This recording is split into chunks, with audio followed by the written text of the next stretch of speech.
Hey guys, it is John C. Morley here, serial entrepreneur, and you are tuned to IFYL Inspirations for Your Life. I'm happy that you've decided to pop in tonight. It is Sunday, July 23rd, 2023. Thank you so much for stopping by. If you're new here and watching us, well, grab your smartphone, launch your camera app, point over the QR code like so, touch the yellow lips, and you'll get my link tree just like that.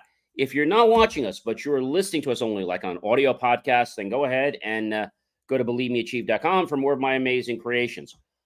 All right. I do want to thank you guys quite a bit, whether you're listening or watching us at 6:30 p.m. Eastern or 6:30 a.m. Eastern, whatever time you're watching us, or 12 noon, 12 midnight, 1 a.m., 1 p.m., whenever you choose to watch. Thank you so much for making Inspirations for Your Life a daily part of your start for motivation. And we start on Saturday, we roll all the way through the week, and we finish up on a Friday. We got so much great stuff to share with you. So let's just get right into the show. We ready? Here we go. So, understanding why release and control will give you more of it. Series 2 means we're in the second year, show 30, episode number 2. Now, about the whole gist of this, we'll get into that more around Thursday, but I'm going to be talking a little more about why um, control exists and the different types of control. All right, so tonight we're going to be talking about legitimate power. But what does legitimate really mean? And according to our friends over at Merriam-Webster, lawfully begotten, having full filial rights and obligations by birth. Legitimate is an adjective, in case you didn't know. It is being exactly as intended or presented, neither spurious nor false. Genuinely good, impressive, or capable of success, according with the law or with established legal forms with requirements. Okay. And the requirements basing of that. Ruling by or based on the strict principle of hereditary right, a conforming or recognized principle or accepted rule and standard, okay, relating to plays, or I should say acted by professional actors, but not including reviews, burlesque, or some form of musical comedy. All right.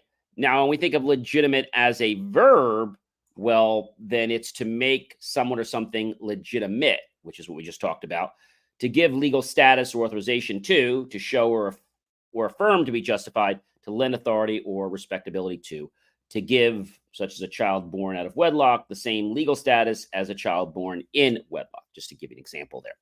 So now that you understand this beautiful word legitimate, let's talk about legitimate power.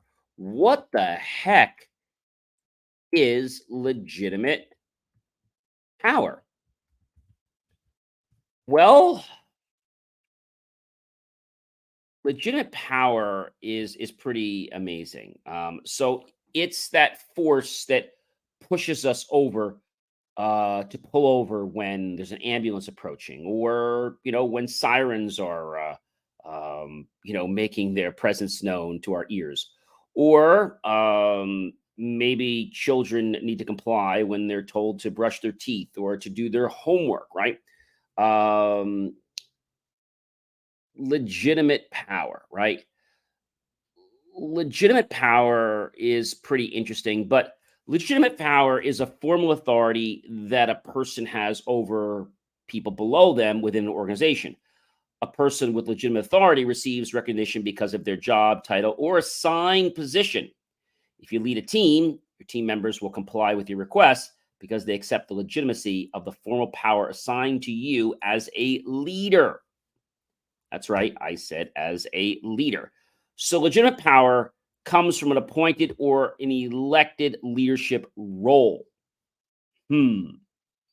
So that's interesting because when we think about, legitimate power, um, you might be saying, gee, is it legal and all that? But no, it's really just comes from an appointed or an elected leadership role. That's the important thing about legitimate power. And you might still be under the fence and saying, hey, John, what is legitimate power? And if you're still confused, I can understand why. Legitimate power, it's a type of power that comes on the perception that someone has the right to prescribe behavior. Typically, but not necessarily due to could be election or an appointment to a position of a responsibility in organizational hierarchy. Okay. So there are different types of power, and legitimate power is one type of power. When we think about legitimate power, all right. It may come to you and you'll be saying, gee, I don't quite get it. So it's the formal authority given to a person within an organization because it comes from a position or a job title. Legitimate power is a form of positional power. All right. So when we talk about the law, with we've talked about, I call it the move over law, right? You're all very familiar with that, right?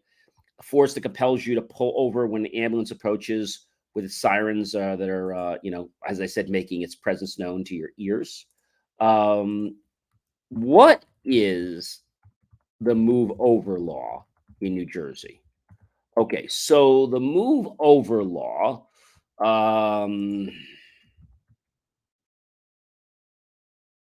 the move over law actually came into existence a while back. It's called the new move over law in New Jersey, and it's not new anymore, but it came out under John Corzine, governor, and it is a law that was put into place. And the proposal aimed to protect cyclists, walkers, runners, scooters, and skaters who combined account for 34% of those killed on the roads.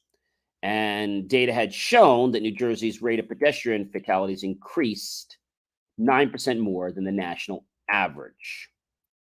So when we have talked to state police officers and they've gathered statistics from that, cyclists and pedestrians account for 62 of the 216 traffic fatalities in the state. Ouch. 42 other states have so-called safe passing laws. So here is what you need to be aware of with this new law. When approaching a pedestrian or a person on a bike, skateboard, or a scooter, drivers must move over one lane passing if it is safe to do so, or allow 4 feet of space between the car and the person passing. If it's not safe to move over one lane, drivers must slow down to 25 miles per hour. Violators can face a fine of $100 or more, but no motor vehicle points. Okay. If a driver fails to obey the law and causes bodily injury, the driver could face a $500 fine and 2 motor vehicle points. Ouch. So it also states that if there's any type of emergency, that you will yield the same, right? So the move over law is also about any emergency, okay, not just bikers and things like that. And so this is pretty interesting, and it's basically called slow down, move over. When you see stopped emergency vehicles or service vehicles, right? Move over, and if you can't, slow down, right?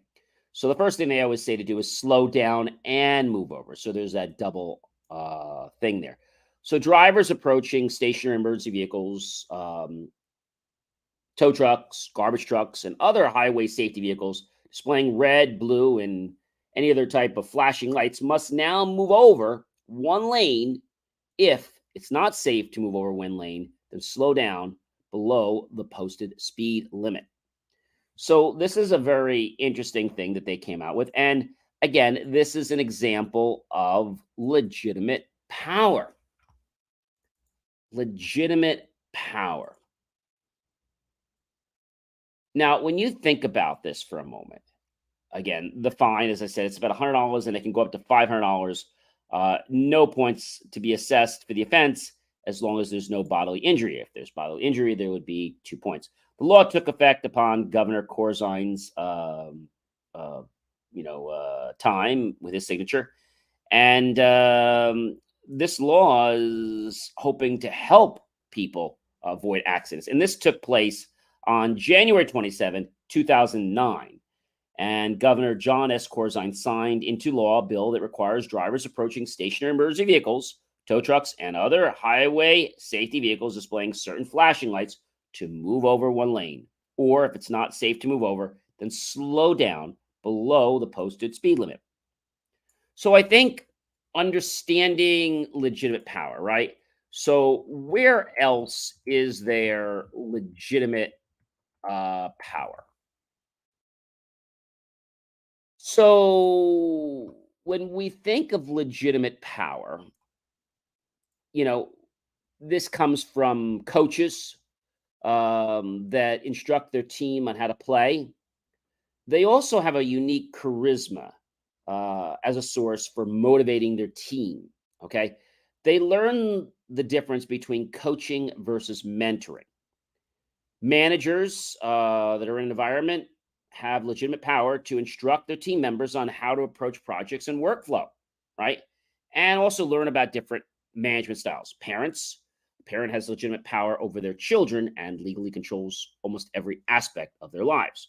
Royalty, a king or queen of a country, holds a position of legitimate power over their subjects through title alone.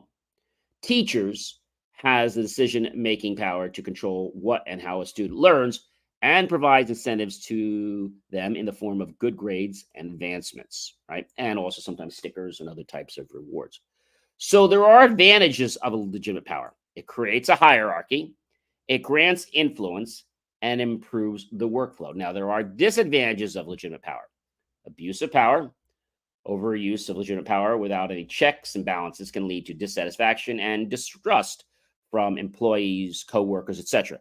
It does not guarantee loyalty or respect, and many people naturally distrust authority. So even if you're a good leader, you may not receive respect from your subordinates. Titles don't mean effective leadership. If an unqualified person takes on a leadership role before they're ready, they can easily be, let's just say, thrown down the ladder of progress because of their unwise decisions. So, how do you exercise legitimate power? You connect with your team, right? You don't want to be a dictator. You bond with your team members. You utilize different types of power, which we'll talk about more in the week. Understand your role and know your position in the organization and who and when the people should report to you. And do you report to anyone else? Be open to new types of learning, new processes, and use this for the power of good, right? Sometimes people on a team will have an amazing idea, but because it didn't come from you, you're going to say it's a crappy idea. See, that's an idea of the concept, which we said before, that, when you get that ego, it's like the brain takes over and the heart shuts down and you just do whatever you feel like in your brain, not your heart. And that's really bad, ladies and gentlemen. But I know so many people, unfortunately, that do that. That's a bad use of any kind of power, any kind of power. And so when we think about power, right, we talked about power a little before. A coach has the duty to lead his or her team, right? No team should be a dictatorship. Of course, there might be guidelines, there might be rules, there might be ideas, but it's not to be done in a state of a dictatorship. Because if you do that, ladies and gentlemen, then you're not going to get the full benefit. And we're going to talk more about that in the week to come. So definitely stay tuned for that. Ladies and gentlemen, I am John C. Morley, serial entrepreneur. It's been a privilege, been a pleasure, been an honor to be with you this fantastic, amazing evening. I hope you'll like, love, support the channel. Definitely comment below. Tag your friends, colleagues, and associates. Share this out with everyone you know on social media.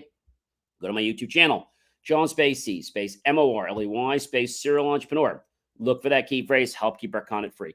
Make the choice, ladies and gentlemen, to buy my team and I a cup of coffee, a bowl of fruit, or perhaps, yes, a savory, scrumptious, delicious dessert plate. Either way, ladies and gentlemen, we're going to be grateful for those pennies and dollars you invest into us. We'll put that into new hardware, new technology, new equipment, and new software to give you the most jaw-dropping, motivational content available for you. All right, you guys have a great rest of your night, and I'll see you guys tomorrow with more on this amazing topic. Take care, everyone. Be well, and have a wonderful evening.